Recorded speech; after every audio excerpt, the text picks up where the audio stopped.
Laporan praktikum Anatomi Bunga Mata Kuliah Botani Umum. Nama Zahra Ainuriska dengan NIM 2503030. Dosen pengampu Salmiati MPD PhD.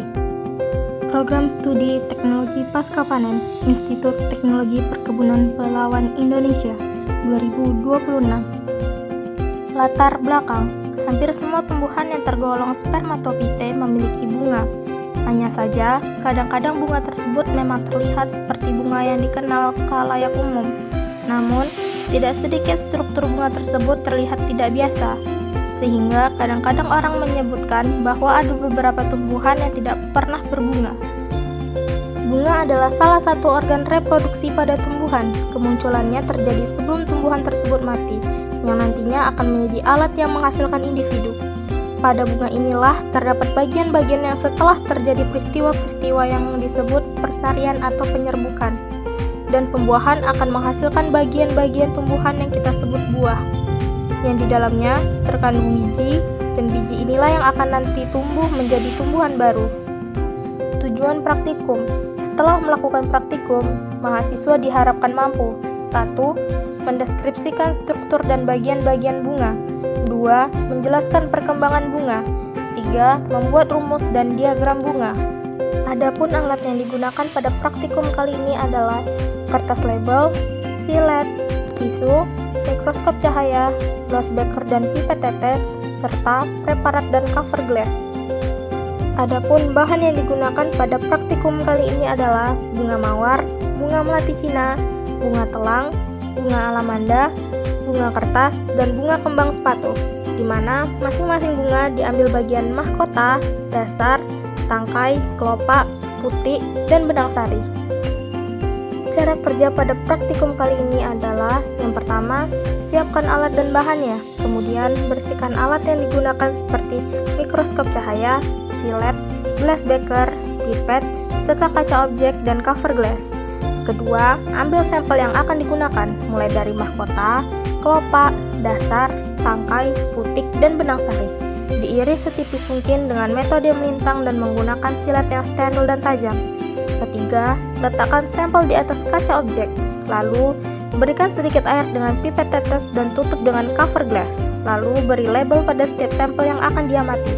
Keempat, letakkan di mikroskop cahaya atau pencerahan cahayanya, lalu amati sampel melalui lensa objek.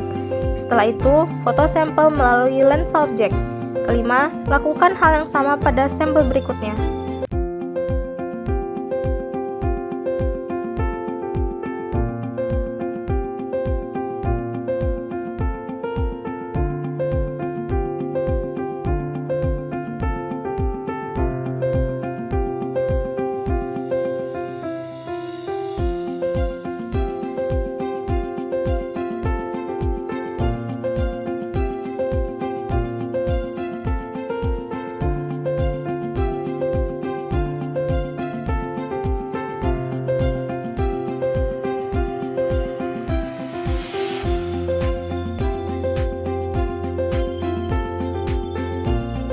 Hasil praktikum dapat dilihat, ini adalah anatomi bunga mawar. Ini adalah hasil praktikum pada bunga melati Cina. Ini adalah hasil praktikum bunga telang. Ini adalah hasil praktikum bunga kertas. Ini adalah hasil praktikum bunga kembang sepatu. Dan ini adalah hasil praktikum bunga alamanda.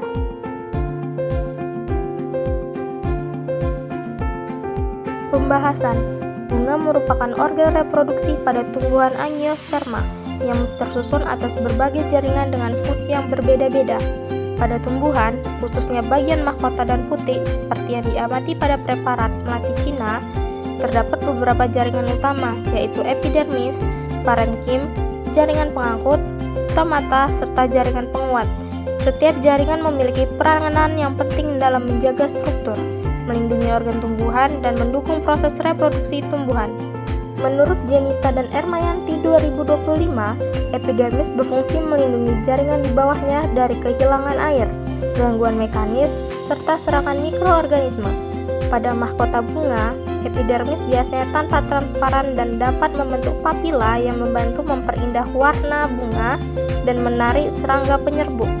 Selain itu, pada beberapa bagian bunga juga ditemukan stomata yang berfungsi dalam pertukaran gas dan proses transpirasi. Menurut Sanjayanti 2025, pada bagian putih terdapat jaringan khusus seperti stigma, stilus, dan ovarium. Stigma memiliki permukaan lengket untuk menangkap serbuk sari. Di bawah stigma terdapat jaringan transmisi yang tersusun dari sel-sel memanjang dan rapat, berfungsi sebagai jalur pertumbuhan tabung serbuk sari menuju bakal biji. Ovarium tersusun atas jaringan parenkim dan mengandung bakal biji atau ovul yang nantinya berkembang menjadi biji setelah fertilisasi. Struktur ini menunjukkan bahwa jaringan bunga tidak hanya berfungsi sebagai pelindung, tetapi juga sangat penting dalam proses reproduksi tumbuhan. Menurut Firanda dan Anggraini 2023, selain itu, beberapa bunga memiliki jaringan penguat seperti kolenkim atau sklerenkim. Jaringan ini memiliki dinding sel lebih tebal sehingga mampu memperkuat organ bunga agar tetap tegak dan tidak mudah rusak. Pada beberapa spesies juga ditemukan trikoma atau rambut halus yang berfungsi sebagai perlindungan tambahan terhadap gangguan dari luar. Kesimpulan, pada pengamatan bagian bunga seperti mahkota dan putik, ditemukan jaringan epidermis sebagai pelindung, jaringan parenkim sebagai jaringan dasar, jaringan pengangkut berupa xilem dan floem, serta jaringan pendukung lainnya. Setiap jaringan bekerja secara integritas untuk menunjang fungsi bunga sebagai organ reproduksi tumbuhan. Mahkota memiliki jaringan yang mendukung perlindungan dan daya tarik penyerbuk, sedangkan putik memiliki jaringan khusus yang berperan dalam proses reproduksi seperti penerimaan serbuk sari dan pembentukan bakal biji. Daftar pustaka.